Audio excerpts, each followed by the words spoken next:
하겠습니다. 잠깐 기도하겠습니다. 하나님 아버지, 주님의 말씀을 통해서 주님의 말씀을 듣는 모든 사람들이 또 바르게 세움 받기를 원합니다. 주님께서 말씀을 통해서 역사해 주셔서 주님의 말씀으로 인해서 저희들이 정말 주님을 다시 만난다는 그 복된 소망을 굳게 붙들 수 있도록 도와주시기 원합니다. 예수님의 이름으로 기도드렸습니다. 아멘. 예, 오늘 저희가 61번째 시간입니다. 그래서 오늘은 저희가 천년왕국을 넘어서라는 이러한 주제로 살펴보도록 하겠습니다. 천년왕국 후에 큰인왕자 심판이 열리게 됩니다. 구원받지 못한 사람들은 모두 불호수에 이제 던져지게 되겠죠. 그 후에 하나님께서는 현재의 땅과 하늘들을 모두 없애버리신 후에 이제 새 하늘들과 새 땅을 만드실 것입니다. 그래서 현재의 하늘과 땅은 모두 죄로 더러워진 상태였죠. 땅은 인간의 죄로 인해서 더러워졌고 하늘은 사탄을 비롯한 더러운 영들의 죄로 더러워졌습니다. 주님께서는 이렇게 죄로 더러워진 하늘들과 땅을 치워버리시고 이제 깨끗한 새 하늘들과 새 땅을 만드실 것입니다. 성경에는 아버지 하나님께서 아들 하나님께 통치에 관해 하신 약속이 나옵니다. 이것은 아들 하나님의 고난과 죽음을 통한 희생에 대한 보상이라고 볼 수 있는데요. 하나님께서는 사탄이 망쳐놓은 것을 다시 회복하시기를 원하십니다. 그래서 저는 천년왕국도 주님께서 회복하시는 것에 대한 진정한 성취라고 보기에는 부족하다고 생각을 합니다. 그러니까 이번 시간에는 천년왕국이 위대한 왕국이긴 하지만 성경에서 말씀하시는 완벽한 왕국의 예언의 성취라고 보기는 부족한 점이 있다는 것을 좀 짚어보려고 합니다. 그리고 세상을 넘어선 세상, 또 시대를 넘어선 시대, 또 시간을 넘어선 시간에 관해서 좀 생각해 보려고 합니다. 모든 창조물이 강제로 예수님께 복종하는 것이 아니라 기쁨으로 자발적으로 순종하는 영원한 왕국은 천년왕국 이후에 새하늘과 새 땅에 펼쳐지게 될 것입니다. 그래서 이 영원한 왕국에서는 모든 죄와 고통이 완전히 사라져버리게 됩니다. 그러니까 천년왕국도 대단한 위대한 왕국이긴 하지만 모든 죄가 완전히 사라진 왕국은 아니라는 겁니다. 천년왕국 때에는 진심으로 예수님을 사랑하지 않는 사람들도 있습니다. 이것은 이제 아버지 하나님께서 아들 하나님을 위해서 의도하신 궁극적인 왕국이라고 볼 수는 없다는 겁니다.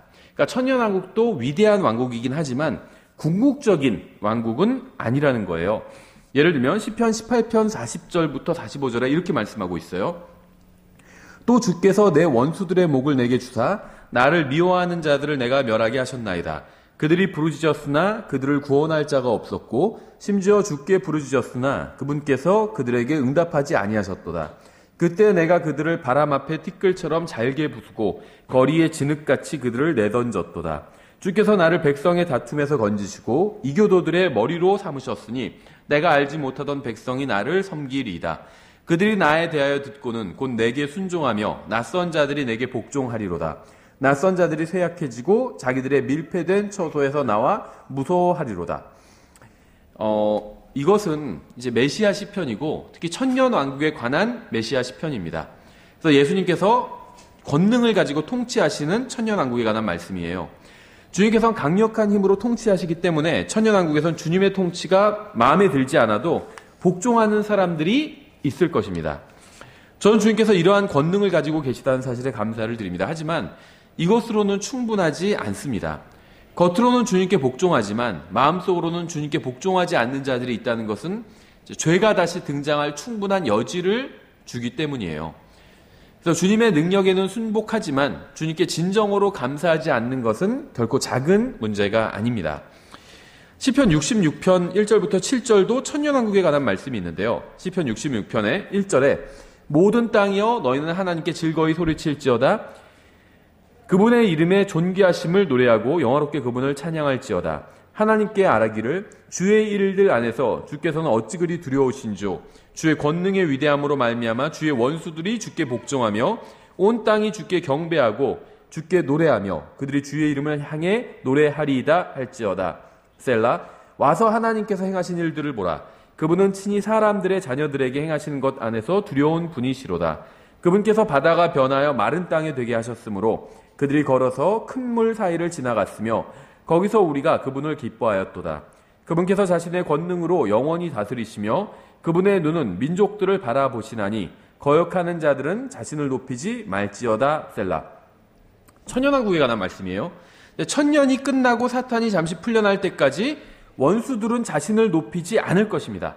그래서 거역하는 자들이 있어요. 천년왕국에도. 그런데 자신을 높이지 말라고 경고하고 있죠. 그래서 사탄이 다시 등장하기 전에는 누구도 감히 주님을 몰아내려는 시도를 하지 않을 겁니다. 자기를 높이려고 하지 않을 거예요. 억지로 철장으로 주님께서 통치하시니까 억지로 주님께 복종할 겁니다.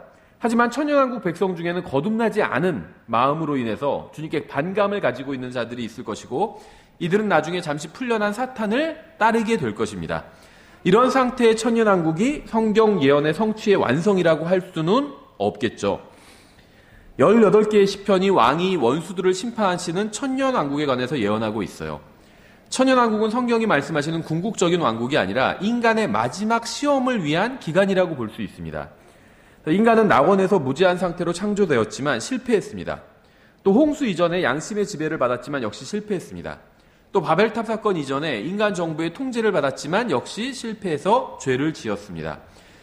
모세율법 아래 있을 때에도 실패해서 죄를 지었죠. 또 3년 반 동안 육체를 입고 오신 하나님과 함께 있었지만 역시 실패했습니다.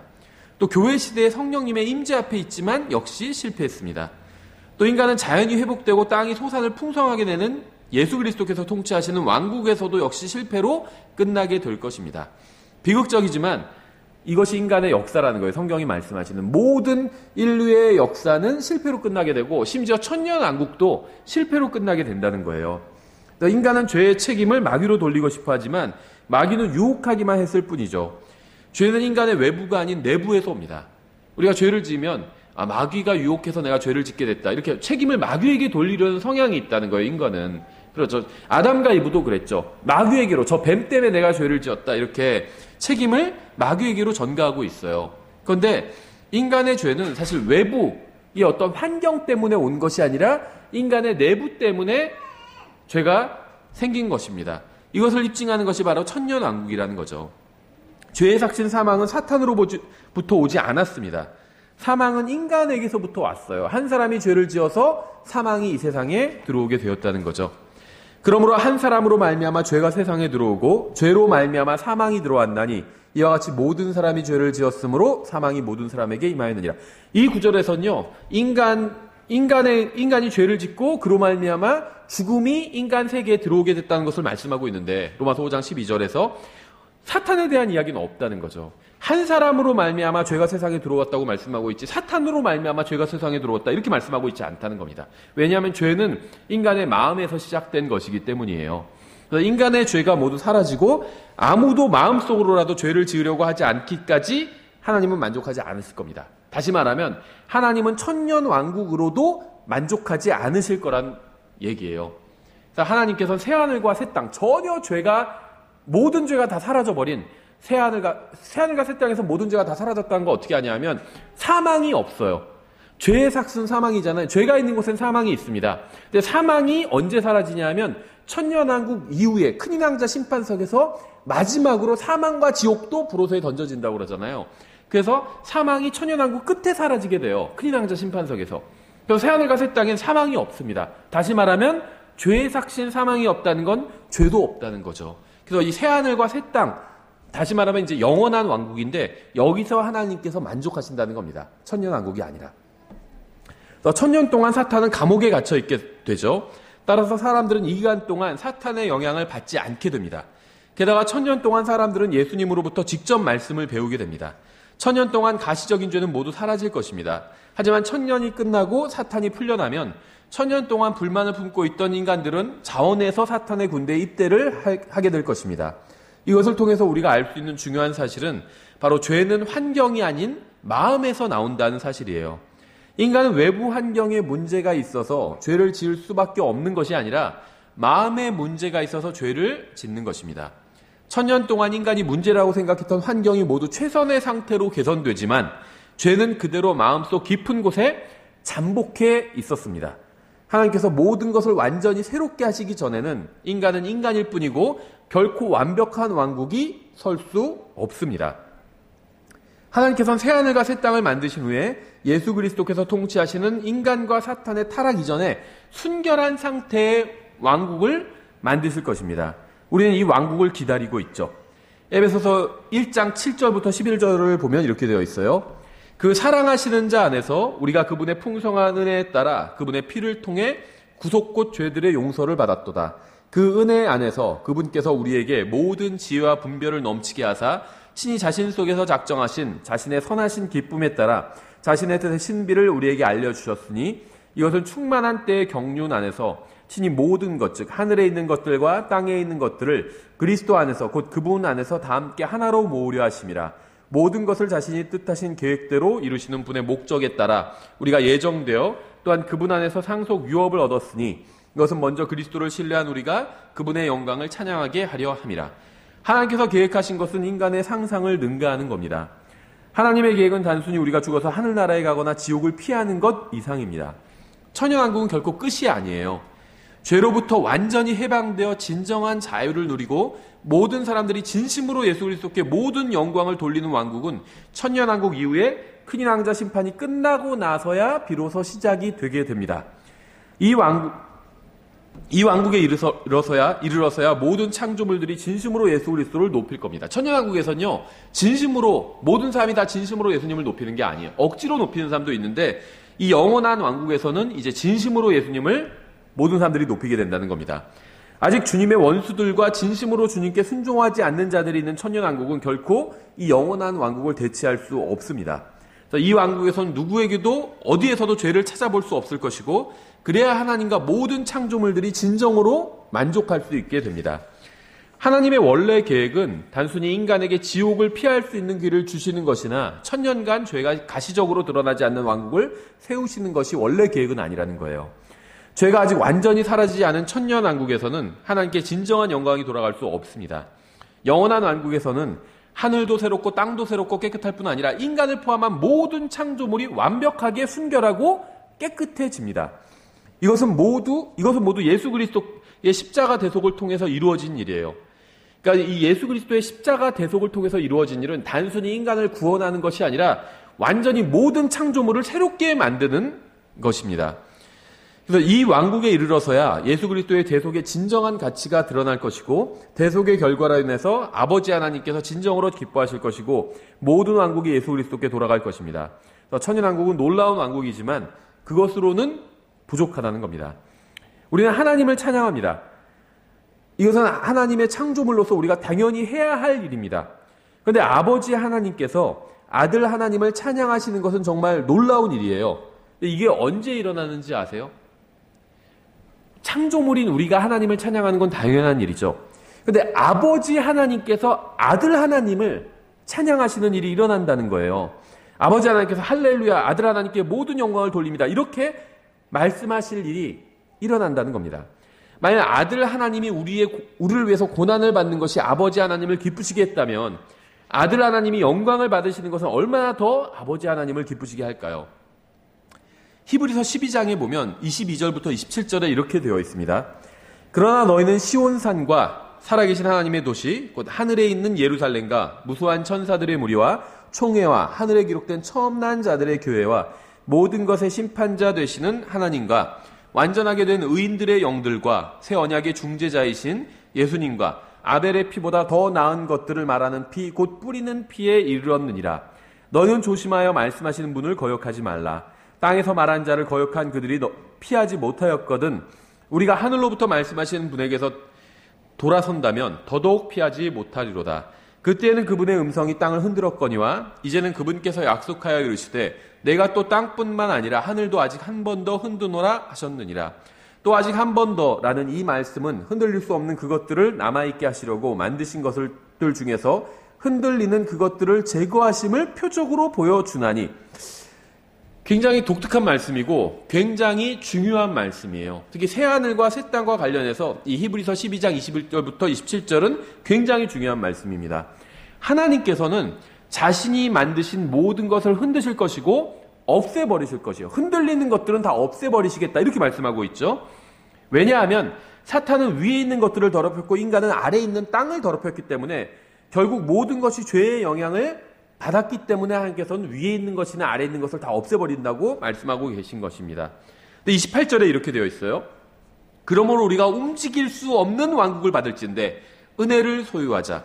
이 은혜를 힘입어 우리가 공경하는 마음과 하나님께 속한 두려움을 가지고 받으실 만하게 하나님을 섬길지니 우리 하나님은 소멸시키는 불이시니라. 굉장히 중요한 말씀입니다. 29절만 따로 떼어서 인용하는 경우가 많죠. 우리 하나님은 소멸하시는 불이시니라. 이 구절만 따로 떼어서 인용하는 경우가 많은데요. 하지만 우리는 항상 문맥을 잊지 말아야 됩니다. 본문은 큰 왕자 심판 이후에 있을 현재의 하늘들과 땅의 소멸에 관한 말씀이에요. 그렇죠. 불로 소멸되는 모든 것들은 흔들리는 것들, 즉 움직이는 것들입니다. 흔들리는 것들은 소멸하신다고 말씀하고 있죠. 그래서 움직이는 것들은 큰 왕자 심판 이후에 불로 소멸될 거예요. 하지만 움직일 수 없는 왕국은 소멸되지 않습니다. 그러니까 움직이는 것들을 소멸하겠다 이렇게 말씀하고 있고 또 하나님은 소멸시키는 불이라 말씀하고 있는데 그 중간에 움직이지 않는 왕국을 우리가 기다리고 있다고 하잖아요. 그럼 이 움직이지는 않는 왕국은 소멸되지 않는다는 거예요. 근데 천년왕국도 소멸되죠. 그래서 이 움직이지 않는 히브리서 12장 28절에서 말씀하시는 움직이지 않는 왕국은 천년왕국이 아니라는 겁니다. 이 움직일 수 없는 왕국은 바로 새하늘들과 새 땅에 서게 될 영원한 왕국입니다. 하나님께서 우리에게 해주시는 일은 모두 하늘과 땅에게 하실 일의 모형이라고 볼 수 있어요. 그러니까 이 하늘과 땅도 창조물이고 우리도 창조물이죠. 그래서 하나님께서 비슷한 일을 하신다는 겁니다. 하늘과 땅에도 비슷한 일을 하시고 우리에게도 비슷한 일을 하시고 죄를 지은 인간이 어떻게 되죠? 죄를 지었는데 용서받지 못했어요. 그럼 그 사람은 불호수에 던져지게 되죠. 불로 태워지게 돼요. 근데 죄가 닿은 이 세상은 어떻게 되죠? 불로 태워지게 됩니다. 비슷해요. 우리에게 일어나는 일과 그다음에 이 새하늘과 이 땅과 하늘에 일어나는 일이 비슷하다는 거죠. 인간과 하늘과 땅은 모두 주님의 창조물입니다. 주님께서는 자신의 창조물들에게 동일한 일을 해주실 것입니다. 구원받은 인간과 새하늘과 새 땅에 일어날 일을 비교해 볼 필요가 있어요. 고린도후서 5장 17절 이렇게 되어 있습니다. 그런즉 누구든지 그리스도 안에 있으면 그는 새로운 창조물이라. 옛 것들은 지나갔으니 보라 모든 것이 새롭게 되었도다. 구원받은 사람은 완전히 새로운 창조물이 됩니다. 이 말씀을 새하늘들과 새 땅에 관한 말씀과 비교해 보면 계시록 21장 5절에 왕자에 앉으신 분께서 이르시되 보라 내가 모든 것을 새롭게 하노라 하시고 또 내게 이르시되 이 말들은 참되고 신실하니 기록하라 하시며 성경은 영원한 책입니다.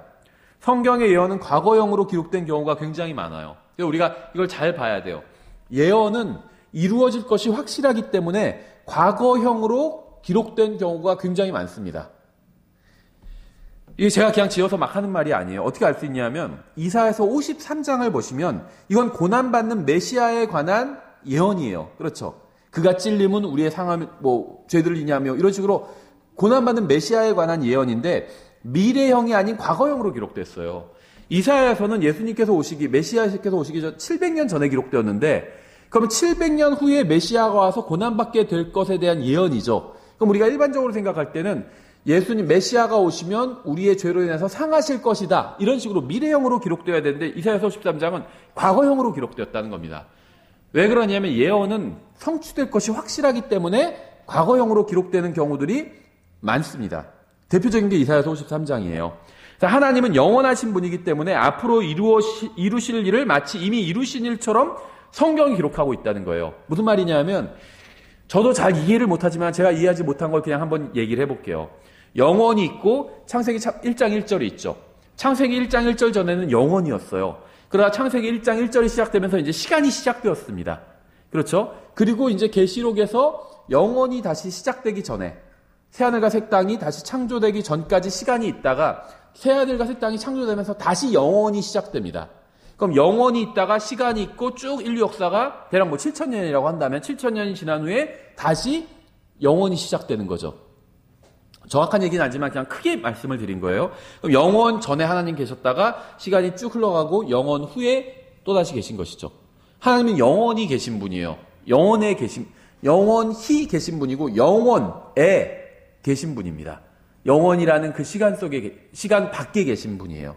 그래서 하나님은 영원 전에도 어떤 계획을 갖고 계셨고 그러니까 시간 후에도 또 어떤 계획을 갖고 계시다는 겁니다. 근데 하나님은 이쪽의 영원 전에도 계실 수 있고, 그러니까 창세기 1장 1절 전에 영원이 있죠. 그리고 쭉 가고 계시록 21장까지의 시간이 있고 다시 영원이 시작되죠. 근데 하나님은 창세기 1장 1절 전에 영원에도 계실 수 있고 계시록 21장 이후의 영원에도 계실 수가 있다는 거예요. 어떻게 그럴 수 있냐? 저도 잘 몰라요. 그래서 제가 이해하지 못한 걸 말씀드린다고 했잖아요. 그런데 하나님은 그렇게 계실 수가 있다는 겁니다.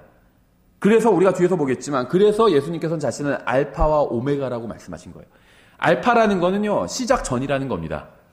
시작이라는 거예요. 시작 전. 오메가라는 건 끝이라는 거죠. 그 이유라는 겁니다. 양쪽에 다 계신 거예요. 이게 논리적으로는 모순 같지만 하나님의 속성이 그렇다는 겁니다.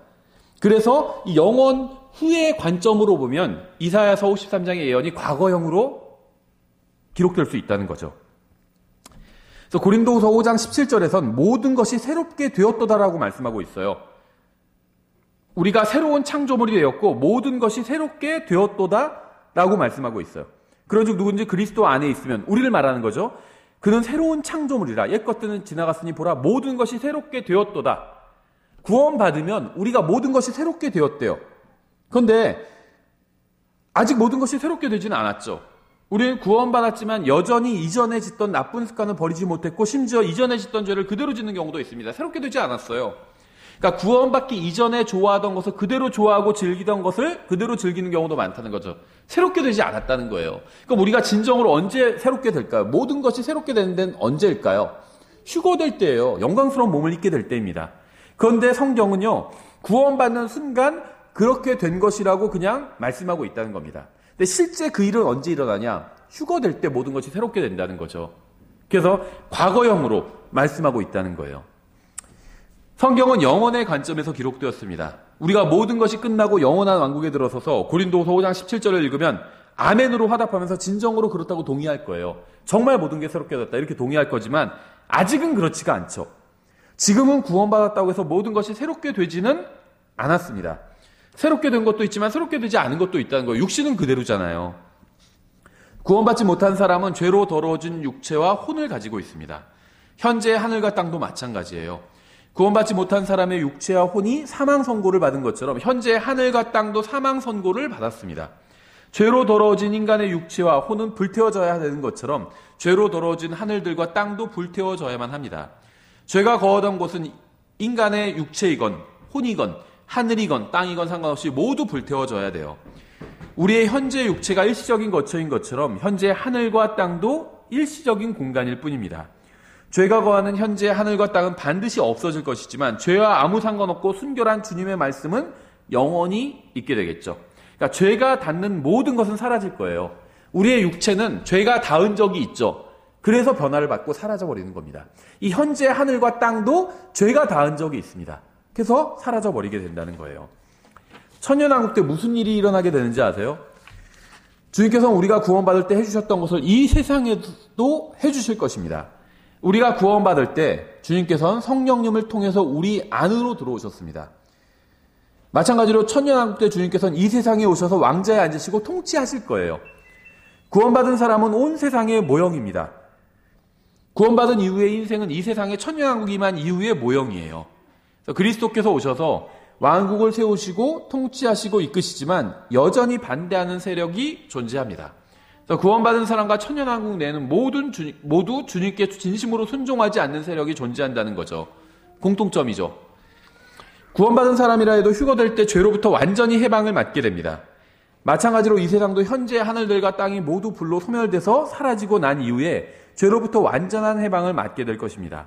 또 우리가 영광스러운 몸을 입고 난 이후에 죄로부터 더 이상 영향을 받지 않는 것처럼 이 세상도 영광스러운 몸인 새하늘과 새 땅을 입고 난 이후에라야 죄로부터 영향을 받지 않게 될 것입니다. 이러한 점에서 우리의 몸은 현재 하늘들과 땅의 모형이 된다는 겁니다. 갈라디아서 5장 22절부터 24절 이렇게 되어 있죠.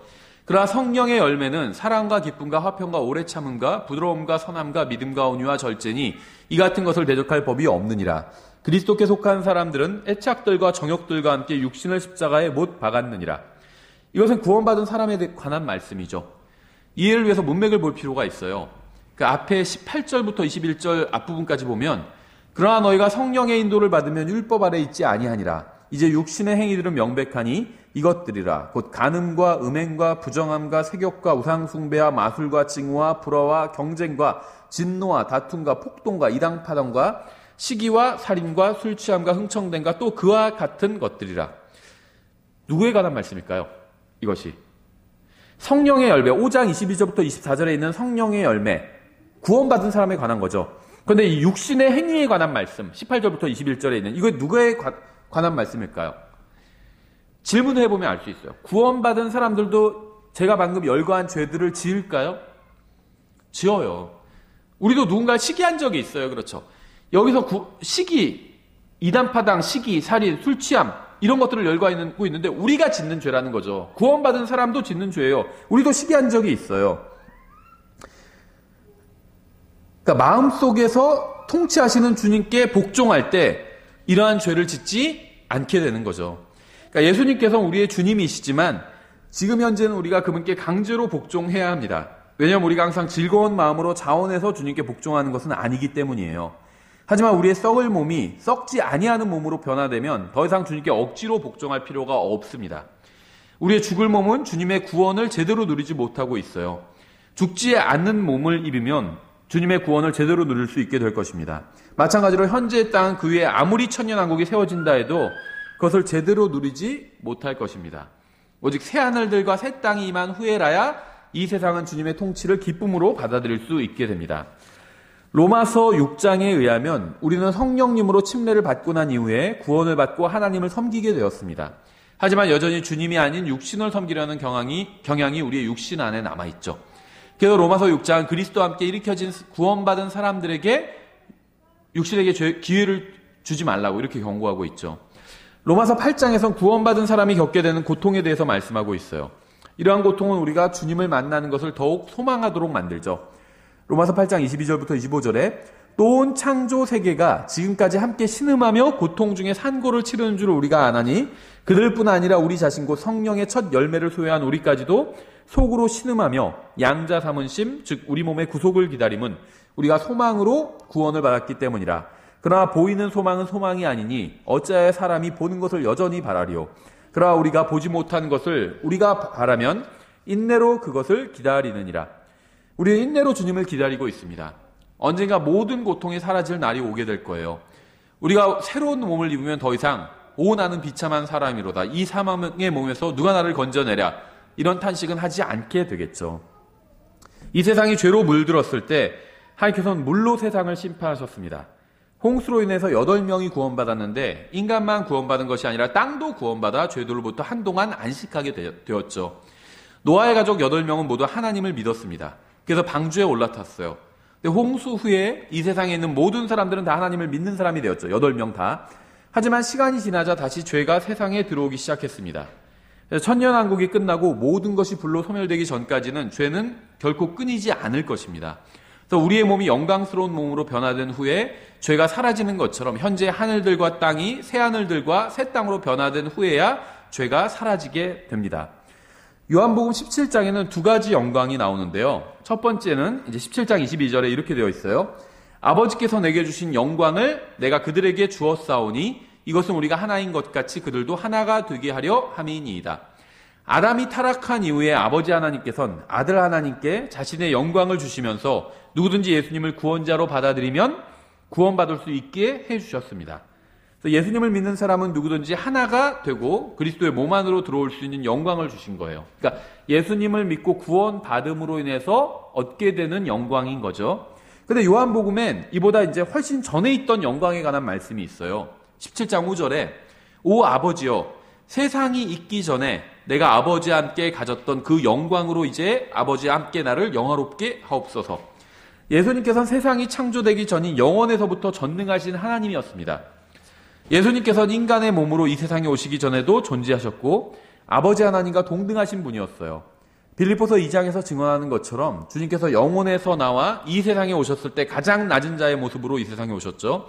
주님께서는 가장 낮은 자리까지 오셨다가 가장 높은 자리로 돌아가셨습니다.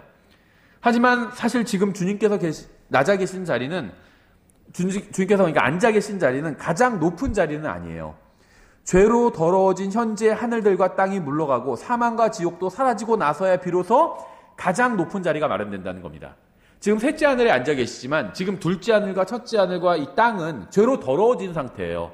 그래서 주님께서 누리시던 영광스러운 자리를 누리고 계신 건 아니라는 겁니다. 그러니까 창세 전에 누리시던 영광스러운 자리는 아니라는 거예요. 예수님은 천년왕국에선 가장 높은 자리에 앉으시는 인간이 될 것이지만 새하늘들과 새 땅이 펼쳐질 영원에서는 창조 이전에 항상 계셨던 전능하신 하나님의 자리로 돌아가실 수 있다는 겁니다. 그래서 창세기 1장 1절에 그 영원으로 돌아가게 된다는 거예요. 그것이 바로 큰인왕자 심판석 이후에 있을 새하늘과 새 땅에서 펼쳐질 영원한 왕국이라는 겁니다. 그래서 이것이 바로 에베소서에서 말씀하시는 신비예요. 지금은 예수님께서 구원자이시지만 영원에선 더 이상 구원자가 아니실 겁니다. 왜냐하면 영원에선 아무도 구원받아야 될 필요가 없기 때문에. 계시록 22장 13절에서 나는 알파와 오메가요 시작과 끝이요 처음과 마지막이라 이렇게 말씀하고 있죠. 영원에선 주님께서는 알파와 짝을 이루시는 오메가가 되실 거예요. 또 처음과 짝을 이루시는 마지막이 되실 겁니다. 그러니까 이 천년왕국 이후에 있을 영원한 왕국에선 창세 전에 있는 그 영광스러운 그 상태로 돌아가신다는 거예요.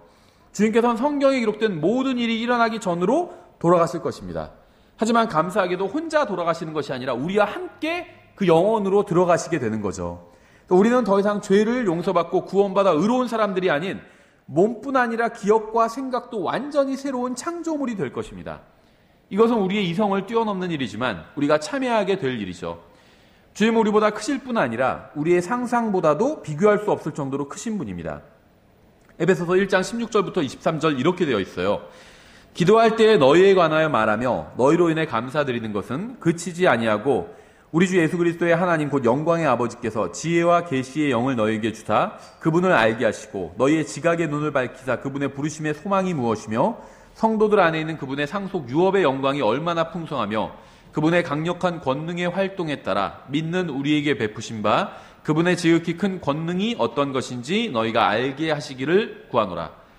그분께서 그리스도를 죽은 자들부터 살리시고 하늘의 처소들에서 자신의 오른편에 그분을 앉히실 때 그 권능을 그분 안에서 발휘하사 그분을 모든 정사와 권능과 강력과 통치와 이 세상뿐만 아니라 오는 세상에서 불리는 모든 이름 위에 이름보다 훨씬 위에 두셨고 또 모든 것을 그분의 발 아래 두셨으며 그분을 모든 것 위에 머리가 되게 하사 교회를 위해 주셨느니라. 교회는 그분의 몸이니 곧 모든 것 안에서 모든 것을 충만하게 하시는 분의 충만이니라. 우리는 이 세상뿐 아니라 오는 세상을 바라보는 사람들입니다. 주님께서는 이 현 세상에서뿐 아니라 오는 세상인 새하늘들과 새 땅에서도 모든 것보다 훨씬 더 높임을 받으실 것입니다. 고린도전서 15장 22절부터 26절에 이렇게 되어 있어요.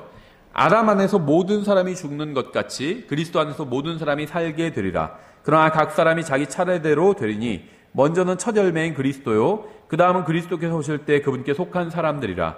그때 끝이 오리니 곧 그분께서 모든 치리와 모든 권세와 권능을 물리치시고 왕국을 하나님 곧 아버지께 넘겨드리실 때라.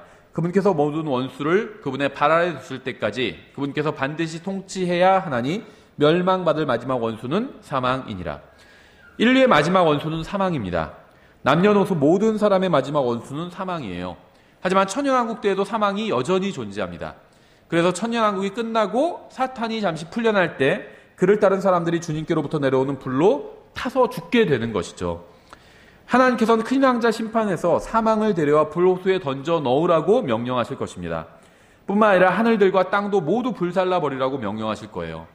죄와 사망이 손을 댔던 모든 것들을 불로 살라버리실 것입니다. 그러면 생명이 되시는 아들 하나님께서 다시 새하늘들과 새 땅을 창조하실 것입니다. 주님께서 새롭게 세우실 왕국에서는 죄와 사탄과 사망 같은 원수는 다시는 없을 겁니다. 마지막 원수는 사탄이 아니라 사망이에요. 사망이 멸망하고 나서야 예수 그리스도께서는 창세기 1장 1절에서 하늘과 땅을 창조하시기 전에 통치하시던 것처럼 자신의 영원한 왕국에서 통치하시게 되실 것입니다. 그래서 주님께서 새롭게 창조하실 세상에서는 모든 것이 충만한 생명을 누리게 될 것입니다. 그래서 창세기 1장 이후에 생겨난 모든 부정적인 것들이 이 영원한 왕국에선 다시 사라져서 창세기 1장 1절 이전에 그 영원으로 다시 돌아가게 된다는 겁니다. 이것이 바로 새하늘과 새 땅에서 있을 영원한 왕국이에요. 근데 다만 창세기 1장 1절 이전과 비교한다면 그때는 우리가 없었지만 이제는 새하늘과 새 땅에서 이후에 생기는 영원한 왕국에선 우리도 주님의 영혼에 우리도 동참하게 된다는 거죠. 여기서 저희가 천년왕국을 넘어라는 제목으로 간단하게 좀 이 새하늘과 새 땅에서의 일에 대해서 살펴봤습니다. 예, 잠깐 쉬었다가 저희가 기도회로